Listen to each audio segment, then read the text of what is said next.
Welcome back to the latest edition of the Jake's Take with Jacob Elyachar Podcast. I'm your host, Jacob Elyachar, the chief content producer and writer of jakestake.com, a pop culture and entertainment news website. I'm very excited because my next guest is this gentleman on my right.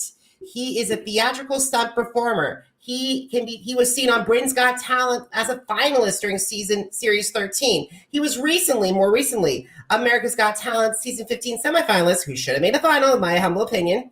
And he also has 39,600 Facebook fans and 42,100 Instagram followers. Please help me welcome one of my favorite acts from season 15, Jonathan Goodwin. How are you, Jacob? Are you good? I'm doing great. Now, guys, just to let you know, this is my first solo interview with Jonathan because I interviewed him with all the other semifinalists a couple weeks ago, which is up on jakestake.com. That's right. So this is our first time doing the interview solo. So it's good to see you, Jonathan. It's really good to see you. And that was a little earlier than this. It was too early in the morning. So I've had my coffee. I'm ready to go. Awesome. So let's get started, shall we? Yeah. Okay, so when did you get interested in escapology, and how did that passion evolve into the desire of pursuing a career in the entertainment industry? Well, I read a book about Houdini when I was 7 years old. I guess like any kid, I was fascinated with, superheroes and all of that normal stuff. But the thing that was really interesting to me about Houdini was he was real. He really did the things that I read about. And once I realized you could do that for a job, I never really wanted to do anything else. Awesome. So before you appeared on any Got Talent franchise, your talent was showcased on several British television shows, including The Dirty Tricks and Deathwish Live. You also performed across the world with the Illusionists. Uh-huh. So could you share what goes through your mind when you accept these gigs?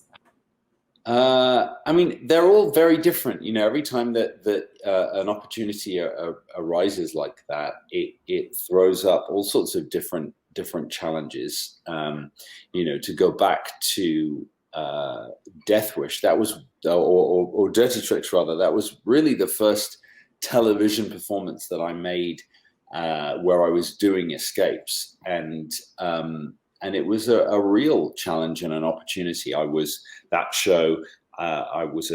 studio show, but I was like a BT segment. So we would go away from the studio and cut to me, and I would be doing something, dangerous and stupid.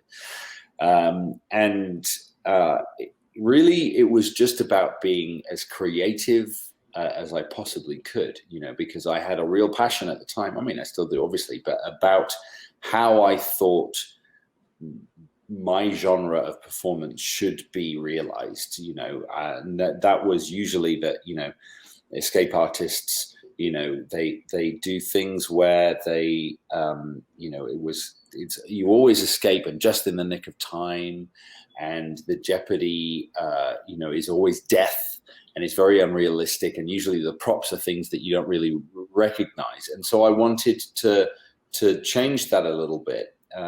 And so, the very first escape that I ever did, I was tied by my dad, actually. This is a long time ago, by the way. I was tied to a bed, and I had a bed sheet above me, and I wasn't wearing a shirt. And so my dad put a hot iron on top of the bed sheet, and I had to escape before it burned through and hit me in the chest, which I didn't do. Because that was the other thing, is that for me, failure is theatrically valid. That's fine. We set up the stakes, and then we see what happens. And I was really proud of that. Some of that early stuff is some of my favorite stuff that I've ever performed. Since that time, that was very successful. I got to do a lot of other different television projects, which also brought me to the States. I came and made a series and a special for Discovery Channel in 2007.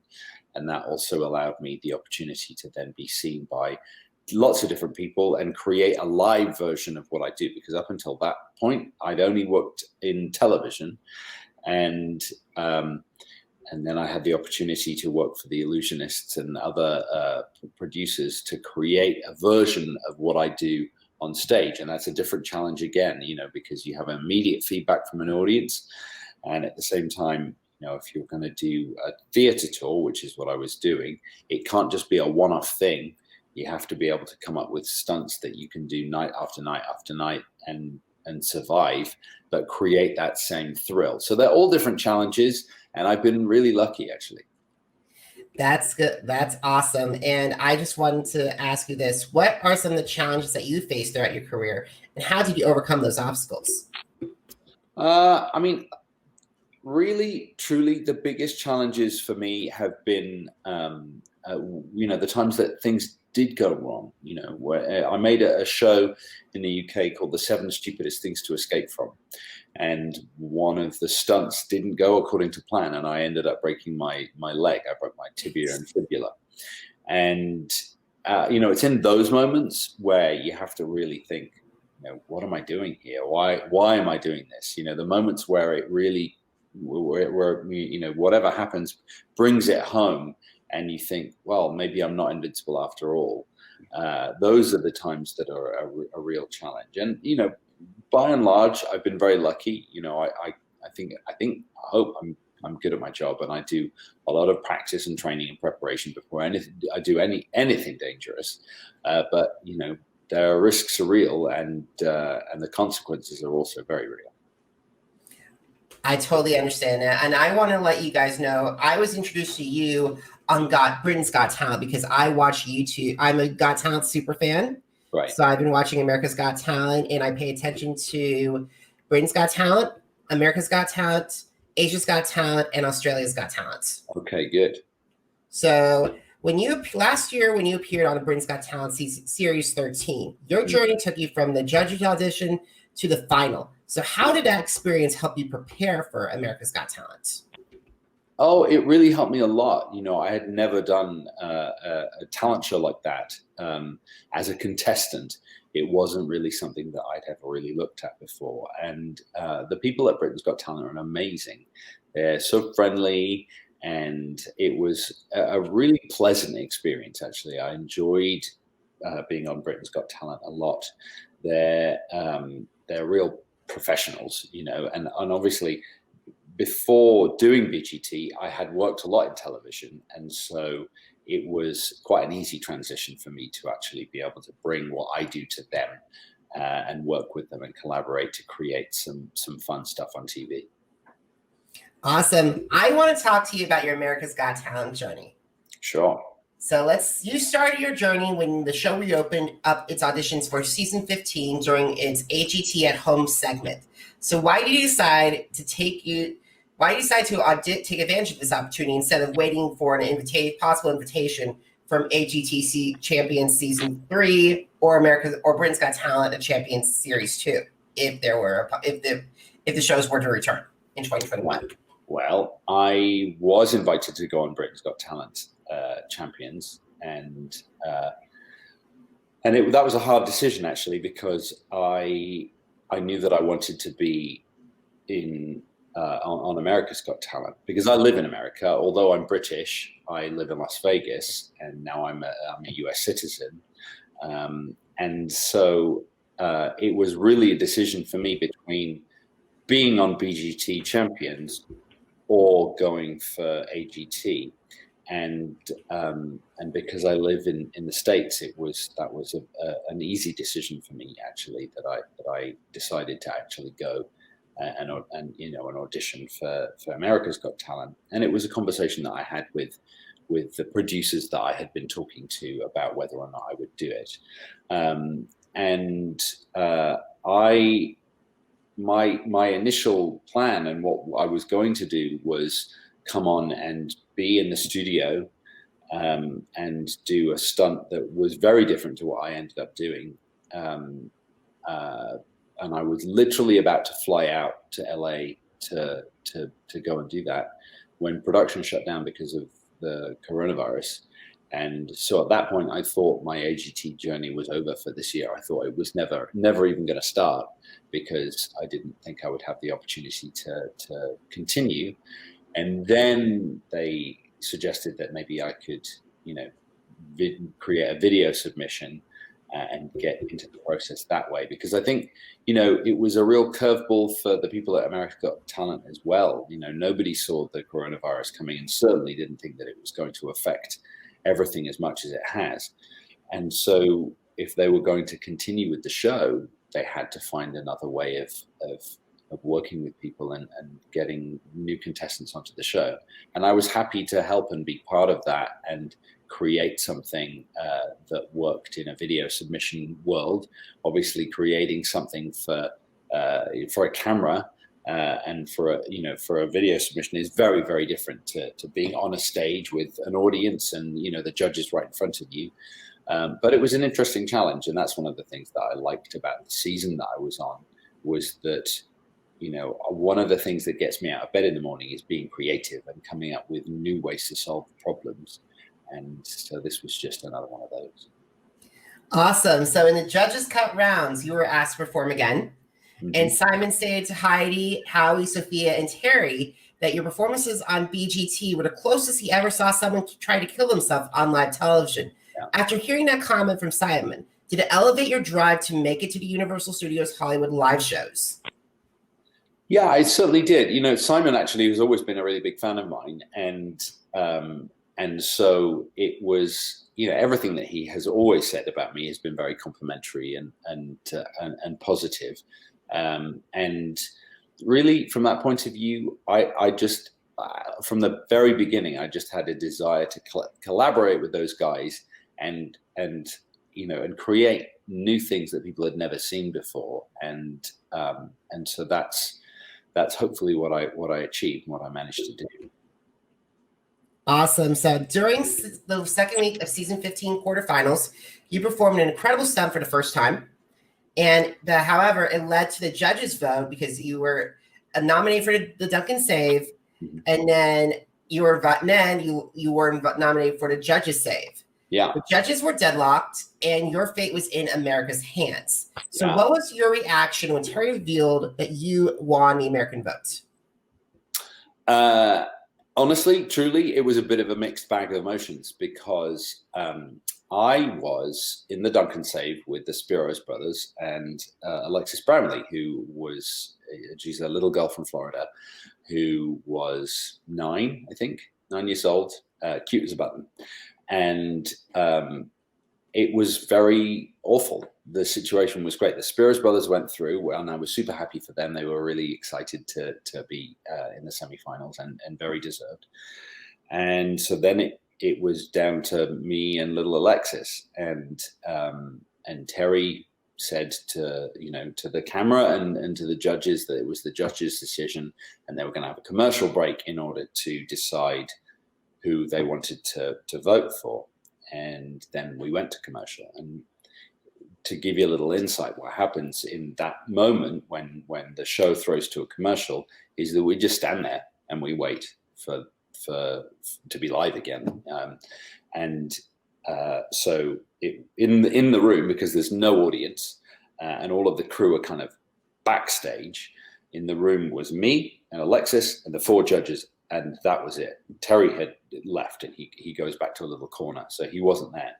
And Alexis started to cry because obviously it's a high pressure situation. She's been working really hard to this has been her dream. And she's 9, and it's a difficult position to be in when you're that young. I have a daughter who's basically the same age as Alexis.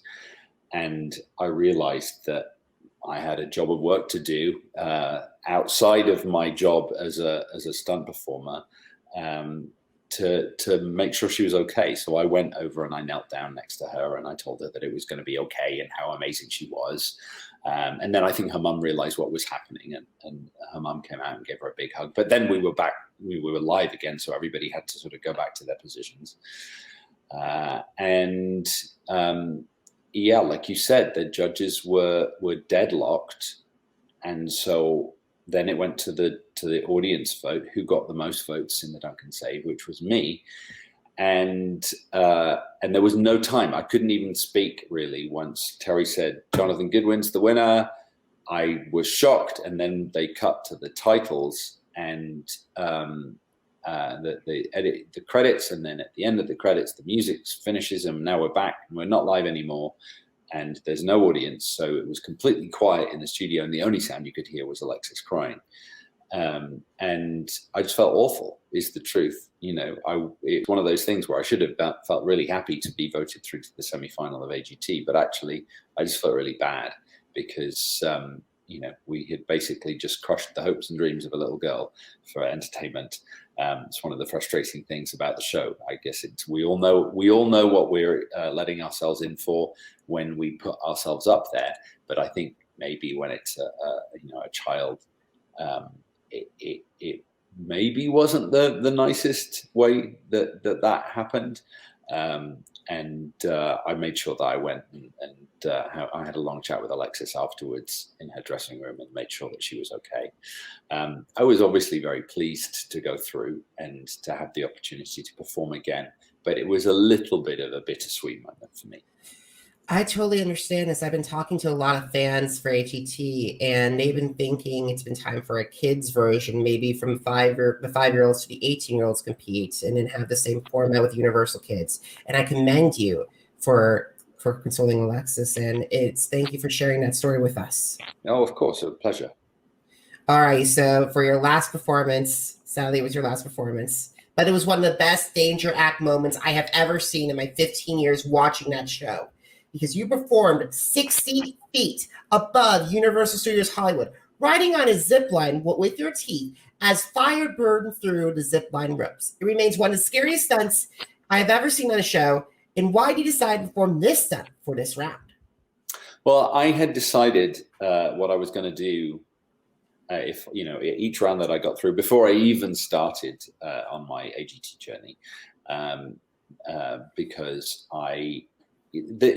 what I do is just very different to what anybody else does. I in that not only am I a danger act, so I have to plan and be able to prepare those things ahead of time, but also I'm not a danger act that does traditional acts at all. I'm not a knife thrower and I don't do like a circus danger act like my good friend Bello Knock. Those are things that are sort of traditionally done. And what those acts do is they learn and create their version of it and perform it the best that they can. And I'm not taking anything away from those performers, but it's just not what I do. What I do is I create unique and original things that are things that people have never done before. I don't like to do things that people have seen already. And so because of that, and because of what I do, I had to create everything that I was going to do ahead of time. I can't just, I'm not like a singer, so I can just pick another song for the next week and then practice that. That stunt is something that I've been thinking about and planning for a very long time. The beginning of it came from a video that I found of a Hungarian lady who was a performer called Tiny Klein, and she did the feat of hanging from your teeth is called iron jaw in circus. There are very, very few people that do it, and I saw a video of Tiny doing iron jaw, riding a zip line across Times Square in about 1931, and it was one of the most incredible things I ever saw. And I was like, that is something that I would like to learn how to do, and then put my own spin on it and maybe take it to the next level. Awesome. And I know that in your pre-performance package before the semifinals, you mentioned there was one last stunt in your book. Mm-hmm. If either brings America's Got Talent, The Champions, hypothetically it's 2021 or 2022, and Britain's Got Talent, The Champions is ready for Series 2, and America's Got Talent, The Champions is ready for Season 3. If they invited you to compete on their respective spin-offs, would you consider performing this last stunt? Why or why not? Why or why not? Yeah, of course I would. To have the opportunity to do that, which honestly would be easily one of the biggest things I'd ever done, and bigger than the zipline stunt that you saw. Yeah, I would absolutely do that. I don't know whether I would have the opportunity and whether they're going to call me up. But if they want me to do that, then I would be honored. Awesome. So this is my third to last question. So what are some of your favorite social media platforms and why do they stand out? Give me 1 second, actually, Jacob. That's my daughter. She's calling. Millie, I'm doing a podcast. Can I come up in a minute? Now's not a really good time. Sorry about that. No problem. My favorite social media platforms. I really love Twitter. Actually, it may be my favorite because I think that it's a great